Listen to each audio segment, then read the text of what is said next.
शांतनगरान उलयता। ही आमची सगळी वाड्या वयली आमी एकत्र जावन आपापल्या तुळशीचें लग्न लायता। तुळस म्हटल्यार 2 दीस आमी उपास करता।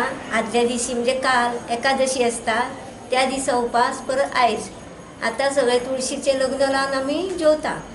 पयलीं म्हणजे तुळस ही एक दिसाची व्हंकल आसता, तिका आमी बरी न्हेसयता, हार घालता आनी जोडये जळयता आनी मागीर सगळीं मेळोन तुळशीचें लग्न भटजी बीन हाडून तुळशीचें लग्न लायता आनी मागीर जोडये पेटयता। हो सण आमी पयलीं पासून परंपरा ही आसा ते आमी फुडें आतां ही चलयत येयल्या आनी एकादशीचे आमी उपास करता, मागीर तुळशीक फराळ दाखयता, मागीर दुसरे दिसा परत उपास करता, परत मागीर तुळशीक आमी रवयता म्हणजे कापडां न्हेसयल्ल्या भाशेन सगळें हें करून मागीर आमी लग्नां लायता सांजची आनी सगळीं मेळून आमी जोडी जळयता। हे आमचे सवयशिणी बायल्यो हे जळयता सगळी जोडी आनी 3 दीस उपास करता।